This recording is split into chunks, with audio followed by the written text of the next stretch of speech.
Então eu queria começar pela análise do texto, né? Freud fala dos 3 golpes, né, do narcisismo humano: o golpe cosmológico, o golpe biológico e o golpe psicológico. E aí pode falar um pouquinho de cada um deles? Golpe cosmológico. O golpe cosmológico, ele acontece quando o homem descobre que ele não está, na verdade, no centro do universo como ele pensava. Então isso é mais ou menos um baque, né, para o homem, porque ele descobre que ele não é tão superior assim em relação ao resto do universo como ele pensava. Então, justamente um deslocamento do geocentrismo para o heliocentrismo. A introdução da filosofia no ensino médio faz com que se transfira para o professor, que vai entrar na sala de aula e vai se relacionar com os alunos, aquilo que é a parcela talvez mais difícil dessa atividade, a parcela mais delicada desse trabalho, que é tirar do espaço específico da universidade, tirar do contexto do ensino superior o discurso filosófico ao qual ele está adaptado, que esse professor viu colocado no contexto da sua formação, e transitar para cá, para o espaço da sala de aula, para o diálogo com os alunos, né? Alunos que têm interesses e têm um perfil completamente diferente daquele que se encontrava dentro da universidade, né? Isso significa que a filosofia, ao mesmo tempo, tem que enfrentar o problema de manter a sua identidade, mas de se adaptar a esse novo contexto, de dialogar com esse contexto da adolescência, com essa formação e esses interesses específicos que caracterizam esses alunos de ensino médio, né?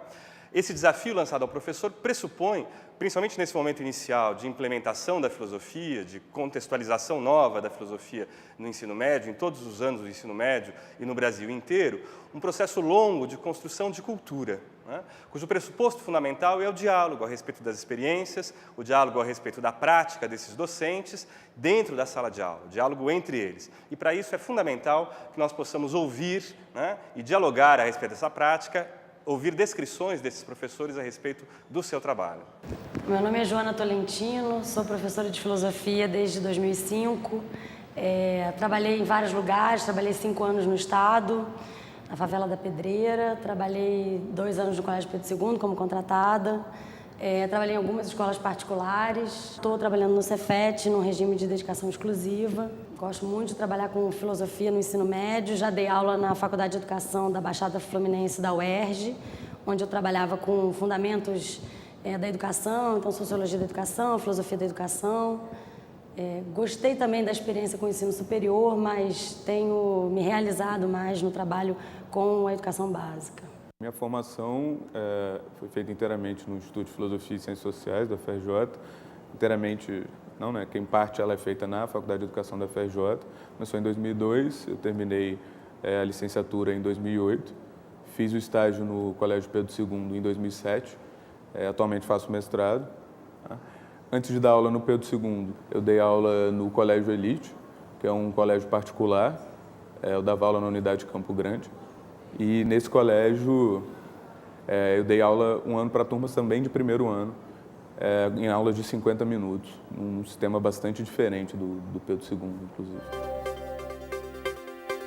Em 2004 eu fiz estágio no Pedro II e achei fundamental, a experiência de estágio foi ótima. Eu acho que realmente é ali onde você tem a oportunidade de juntar uma teoria que você tem na universidade, na graduação, mesmo na licenciatura, com uma prática efetiva em sala de aula, coisa que ainda é muito distante, né? E aí no estágio, sim, com uma boa orientação, com uma boa condução, não só ser passivo, né, um assistente em sala de aula, mas ao contrário, pensar um planejamento juntos, pensar a elaboração de aulas, vamos trabalhar esse tema, vou fazer pesquisa em casa, vou me preparar porque eu vou auxiliar os alunos, então eu tenho que estar em dia com esse conteúdo, né, propor material didático, né, ou trabalhar até mesmo junto com o professor regente a produção desse material didático. Aí sim você começa a ver o que é a sala de aula. Meu estágio no Pedro II foi feito com a professora Zulena, no centro.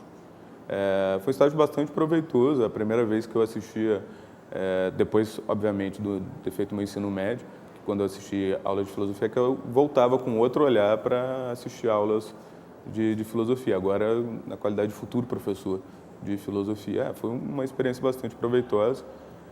Eu pude descobrir uma grande variedade de métodos que você pode usar para trabalhar filosofia. A professora Zulena trabalhava mais com aulas expositivas, mas também trabalhava muito com filmes, né? O trabalho com filmes também me ajudou bastante. Trabalhava também com trabalhos em grupo, que também foi uma coisa que eu pude observar bastante no trabalho da Zulena. Então foi um estágio, de maneira geral, bastante proveitoso. Como também fazer uma prova, né? Essas coisas que são um pouco básicas do cotidiano do professor, eu pude observar bastante ali no estágio com a professora Zulena. Então, esses primeiros anos de ensino de filosofia, né? São 2 anos que eu ensino filosofia,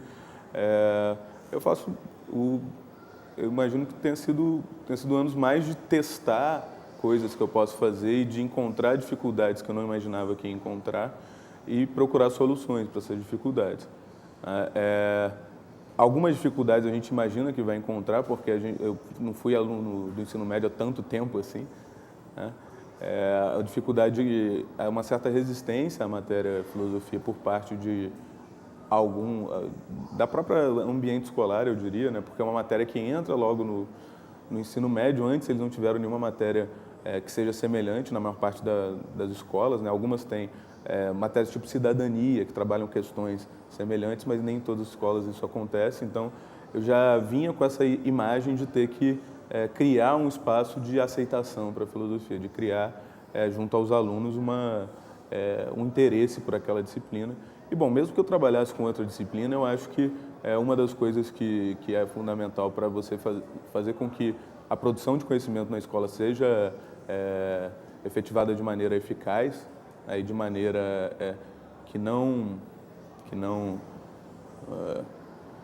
seja forçada com os alunos, né? Que não seja uma coisa simplesmente de fora para dentro, é você criar esse espaço de interesse com os alunos.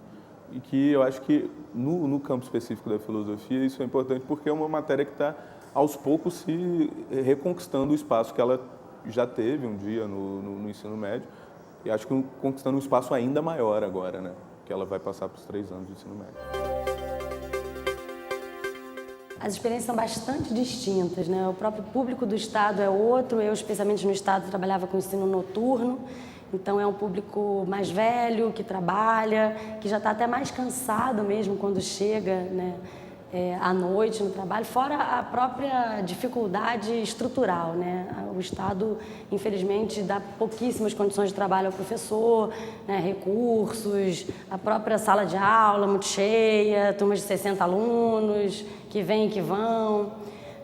Nas escolas particulares, algumas sim davam condições melhores, outras nem tanto, às vezes um tempo só por semana, quando você chega, faz chamada, sai, enfim, já está quase na hora de ir embora. E no Pedro II e no Cefet as experiências têm sido maravilhosas, né? Foram e têm sido. 2 anos que eu fiquei no Pedro II, tive uma experiência maravilhosa com os alunos, pude acompanhar os alunos por 2 anos, porque lá sempre teve, né, desde que retornou na primeira e na segunda séries do ensino médio, tem filosofia. E aqui no Cefet também, né, pela própria estrutura que a escola dá, né, pelo reconhecimento do teu trabalho, né, não é um qualquer, um a mais, ocupa um tempo, né, e a qualidade dos alunos, o envolvimento, a dedicação, o interesse também. Não só a Terra não é o centro do universo, ou seja, as coisas não estão girando ao redor do homem, o cosmos não se organiza em torno, né, do centro que seria o ser humano, né, a referência. O aluno do ensino médio é um aluno que é extremamente interessante para trabalhar filosofia, por alguns motivos. O primeiro motivo, eles estão numa determinada fase que me parece, né, tanto quanto eu pude ver nesses poucos anos, e a partir da experiência pessoal também, eles estão com uma série de questões que começam a surgir, que são questões que são fecundas para o trabalho da filosofia.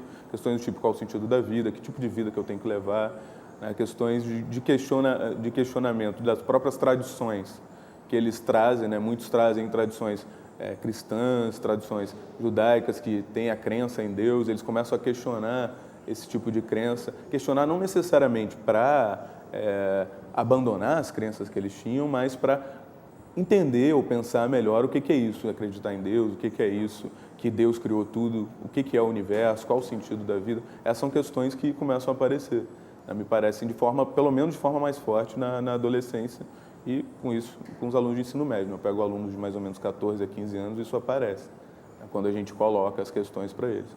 Então é fecundo porque quando a gente consegue mostrar que a filosofia trata de questões que são fundamentais para eles também, né, não são questões esdrúxulas que uns carinhas lá atrás pensaram e que hoje a gente está tentando enfurnar neles, mas é uma coisa que pode surgir deles mesmos. Isso acho que torna o público do ensino médio um público bastante fecundo para o campo da filosofia. O espaço do ensino médio para a filosofia é um espaço indispensável, né? Porque você aproveita um olhar aguçado que o aluno ainda tem mais, eu acho, do que o adulto, né? Que já está mais pragmaticamente pensando em trabalho e, enfim. E o aluno, o adolescente, né? Ele ainda tem esse vigor, né? Do porquê, da pergunta, de estar conhecendo um pouco a sociedade, a ele mesmo dentro disso. Então a filosofia tem essa capacidade de entrar aí e criar esse diálogo com o aluno, né? E engrandecendo esse olhar dele mesmo, né? Estimulando que ele traga um olhar filosófico para a vida dele, para o cotidiano dele, para o mundo ao redor, para as questões que ele percebe, né? Problemáticas, enfim, que permeiam a nossa vida. Então, eu acho importantíssimo, né? Começar daí, né? Fora uma cultura mesmo de leitura, de texto, né? De escrita, de argumentação. Para a formação dele, eu acho importantíssima, né? Uma formação para a vida e mesmo uma formação em termos de competências mesmo, né? A capacidade de desenvolver mais essa argumentação, tanto oral, do próprio pensamento e da própria fala, como depois colocar isso no papel, né, que são linguagens distintas, a oral é uma, a escrita tem outras regras, né, e esse diálogo com o que outros pensadores, né, o que as pessoas pensaram e pensam hoje sobre essas questões. E eles sempre querem pensar também por eles, né, isso eu aproveito de Descartes, isso eu aproveito de Locke, né, enfim, e construindo um pensamento próprio deles também, né. Cada vez mais a universidade tem uma perspectiva da especialização, né, e, ao contrário, a filosofia no ensino médio não pode ficar dentro de uma esfera de uma especialização. Então, eu fiz um mestrado num tema e eu tenho mestrado, mas eu posso até utilizar isso num determinado momento, né? Eu tenho que, ao contrário, ampliar, né? Eu tenho que olhar de forma mais global para essa história da filosofia, né? Buscar diferentes links para esses alunos. Então, eu diria que, em termos de aprofundamento, de conhecimento, você tem que ter o mesmo, se não mais, né? Porque você não pode se dar o luxo de escolher um autor, um tema e se aprofundar nele, né? Ao mesmo tempo, trabalhar essa linguagem, né? Como você vai trazer isso para o aluno, né? Como você vai despertar o interesse dele, muitas vezes por um texto que é duro, que está muito diferente do que ele está acostumado lá de internet, né? Enfim, a agilidade com que isso vem. O que não significa de forma alguma uma falta de rigor, né? Apresentar os clássicos para eles é indispensável, né? Esse contato com textos que são filosóficos, né? E eles adoram fazer essas relações. Descartes, que criou o plano cartesiano e escrevia isso aqui em Meditações, né? Eles adoram fazer esses links, né? Estudar os pré-socráticos e perceber, por exemplo, numa escola técnica, o quanto da química vem deles, o quanto da física vem deles, né? E como que essa trajetória se mantém, né? Dialogando, transformando, mas se mantém. Uma percepção interessante assim, que Copérnico tem, né? Que ele vai perceber que não é o ser humano, quando ele percebe que tudo está girando ao redor, talvez ele comece a desconfiar que não seja as outras coisas que estão girando ao redor dele, mas talvez ele é que esteja em movimento, né? Ele é que esteja em movimento ao redor das coisas.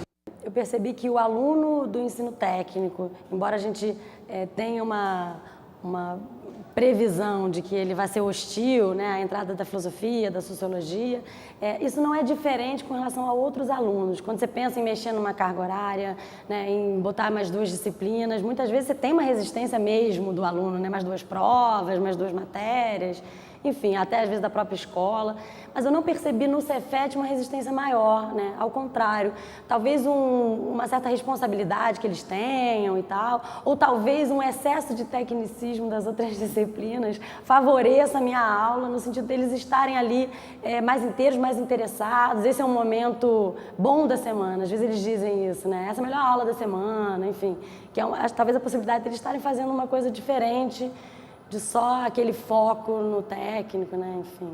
E aí ele fala do golpe biológico, que é o segundo golpe. Quem pode falar desse golpe biológico? Fala, por favor. O ser humano se achava superior aos animais, até que chegou a ter teoria de Darwin e acabou com isso. Acabou com essa divisão de superioridade.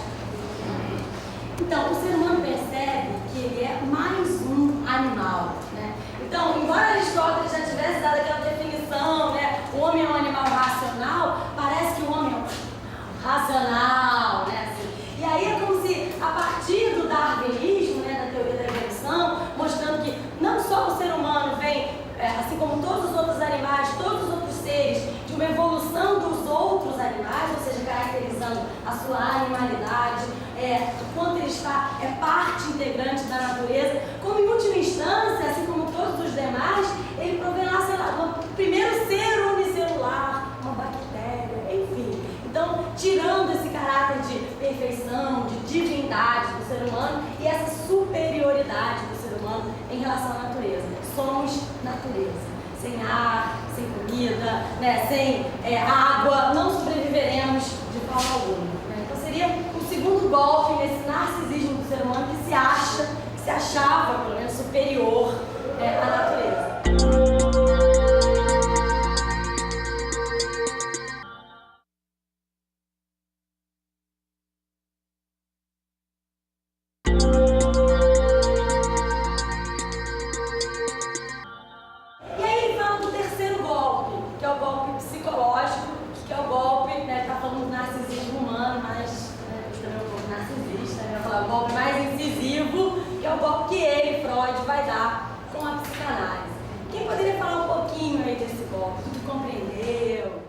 A filosofia está voltando agora numa inserção gradual obrigatória por conta da lei, e no Cefet isso tem acontecido. Antes eram fundamentos filosóficos e sociológicos, era uma coisa dividida. Então a gente está construindo um programa de curso, né? Então um programa em construção. A grosso modo a gente fez uma divisão, até dialogando também com Pedro II e outras escolas que já tinham isso consolidado.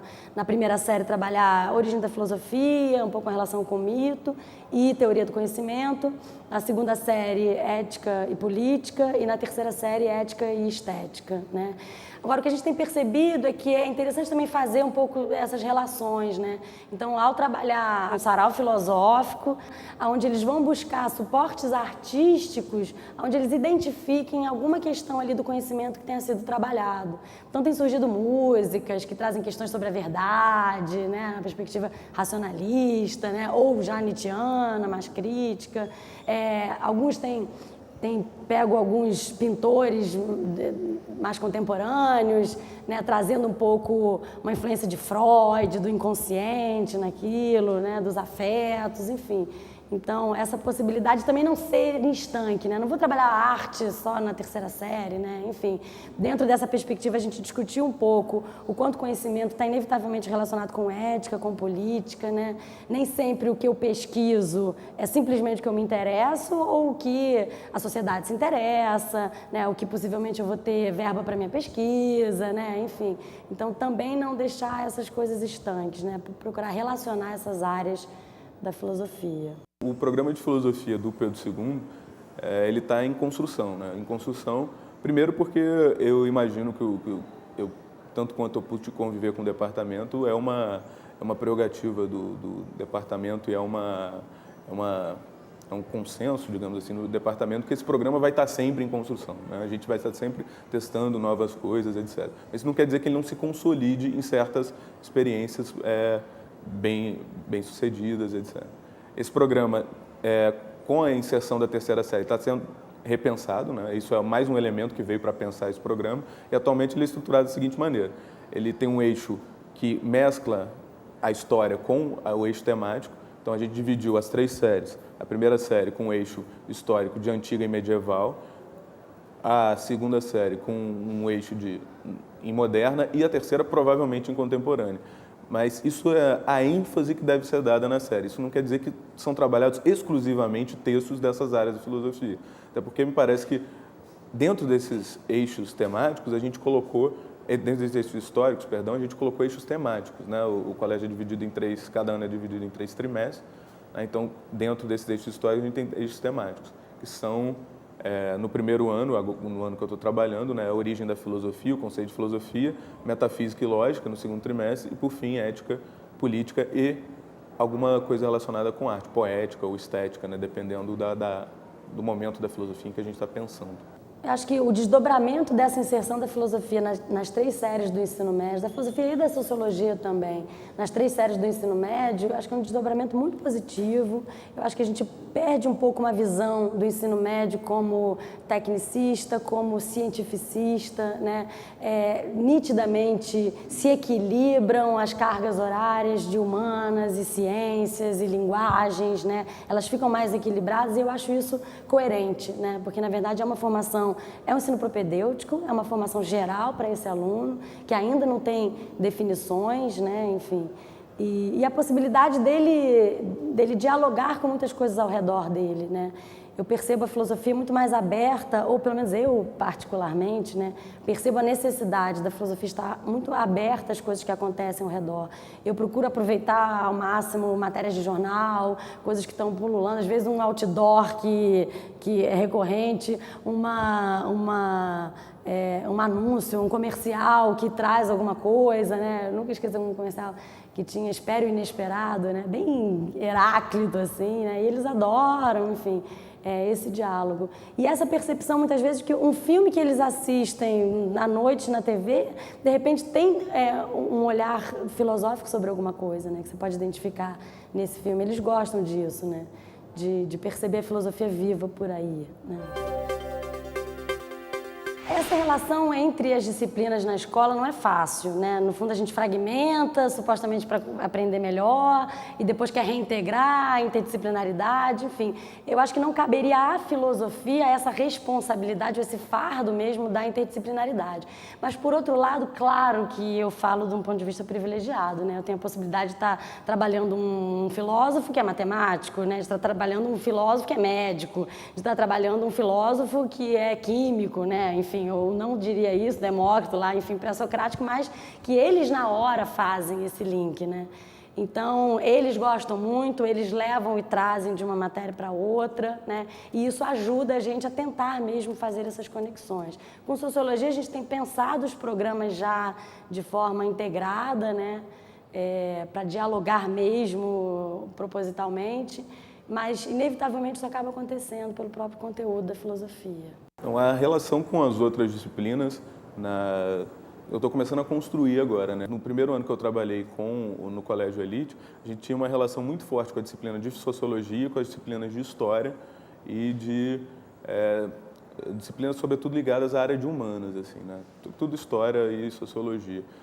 Agora, eu vejo aparecer mais nas aulas, quando você coloca questões mais relacionadas à metafísica, né? Questões sobre o fundamento do real, sobretudo quando você coloca alguns pensadores pré-socráticos, aparece muito esse diálogo com a física, com a química, com outras áreas da ciência, né? E não só com áreas da ciência. Eu acho que nos trabalhos que eu procurei também fazer um diálogo, não só com a ciência, mas com outras áreas de conhecimento ou áreas de atividade humana, se a gente quiser ser um pouco mais cuidadoso e mais amplo nas denominações, como a arte, né? Como a música.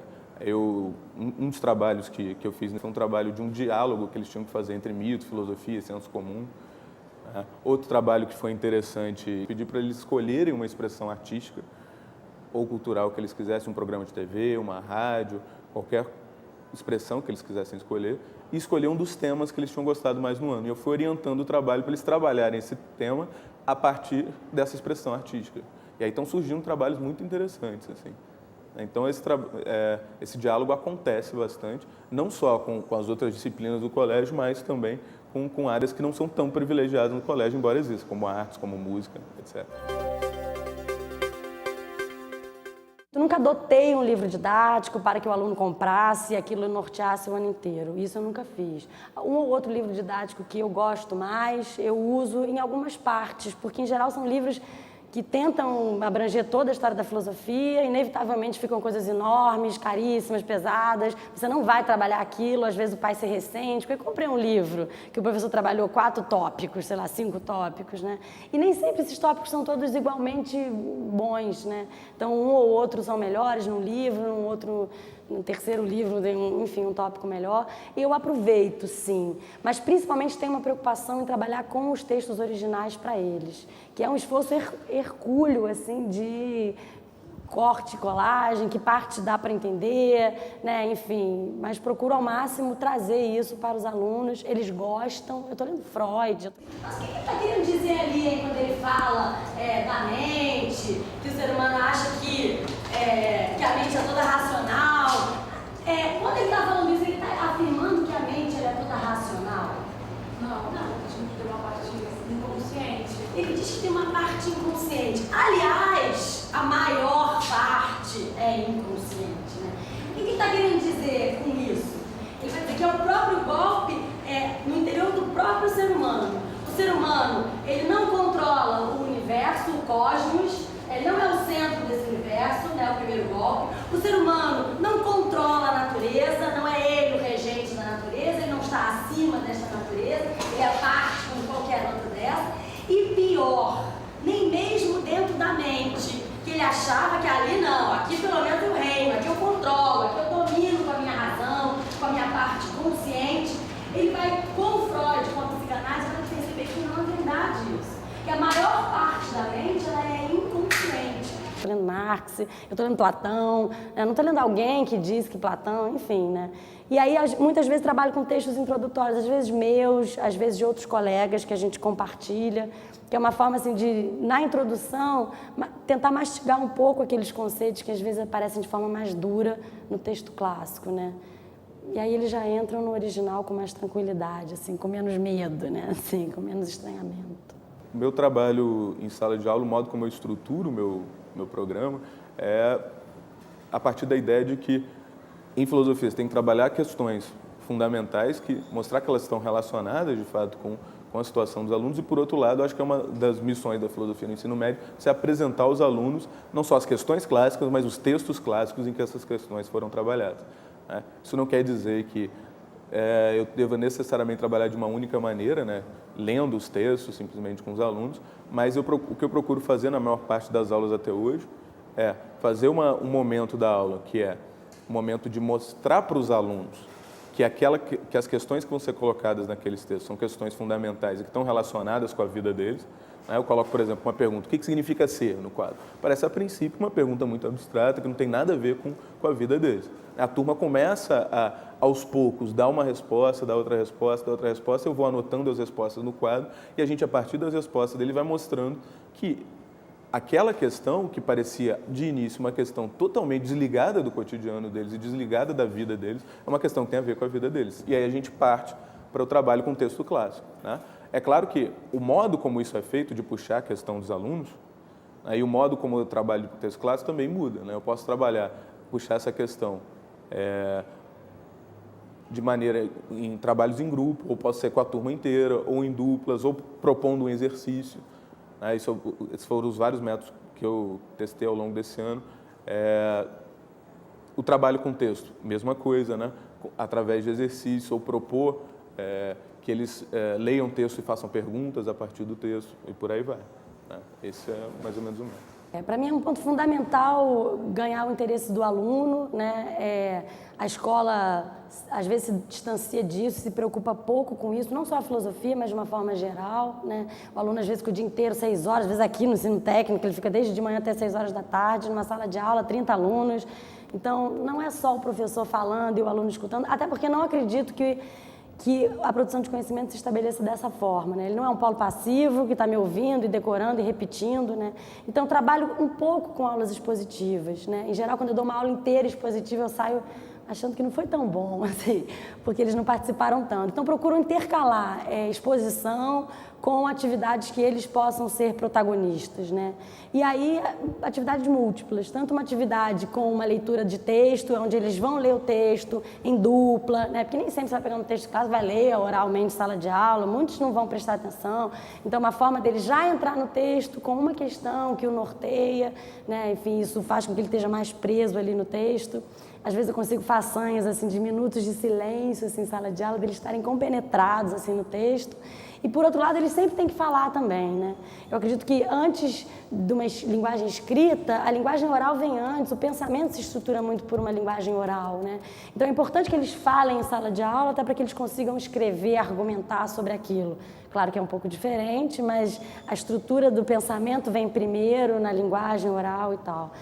E faço diversos tipos de trabalho. Depois de uma leitura de texto, por exemplo, eles podem propor perguntas sobre o texto, né? E aí trocamos as perguntas entre os grupos, e aí um grupo responde às perguntas que foram lançadas pelo outro. Um grupo faz um pequeno texto, sei lá, 3 frases e tal. Depois esse texto é fragmentado em palavras, e aí esses fragmentos são trocados no outro grupo. E o outro grupo, a partir daqueles fragmentos, vai compor um texto, que certamente será outro, né? Mas que tem que versar sobre o mesmo tema, afinal de contas estamos trabalhando o mesmo autor, o mesmo conteúdo, né? Enfim, então essa forma lúdica faz com que o aluno se aproprie muito mais assim, do conhecimento, com que ele use os conceitos com uma facilidade assim, tranquilamente, né? Porque ele se apropriou daquilo, ele não está com medo de falar aquela palavra, né? Ele já internalizou aquilo, né?